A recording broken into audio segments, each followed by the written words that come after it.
শোনেন, সেলসের সবচেয়ে ইম্পর্টেন্ট হচ্ছে ডিস্ট্রিবিউশন চ্যানেল। এই ডিস্ট্রিবিউশন চ্যানেলের মধ্যে কে কে থাকে? সবচেয়ে বেশি থাকে ডিস্ট্রিবিউটার, হোলসেলার, রিটেলার। এর মধ্যে আরও থাকে কি এজেন্ট, ব্রোকার, হ্যাঁ, আরও অনেক কিছু থাকে। এই ডিস্ট্রিবিউশন চ্যানেলসে আপনি যদি পরিপূর্ণভাবে ধারণা না থাকে, তাহলে you cannot become a sales leader. কারণ কি, এই যে যাদেরকে আমি বলছি ডিস্ট্রিবিউশনের ভিতরে যাদের ইউজ করবেন, দে আর ইন্টারমিডিয়েটস, মধ্যস্বত্তা।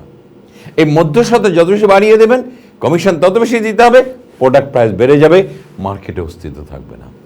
আর যদি কমিশন কমিয়ে দেন, তাহলে কিন্তু প্রাইস কমে যাবে, আবার সব বেশি মার্কেটও ক্যাপচার করতে পারবে। তাহলে পন্থাটা কি, সেটা শিখতে হবে, জানতে হবে, তাহলেই করতে পারবেন।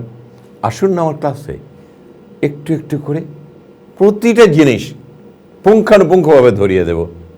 Join my class on salesmanship.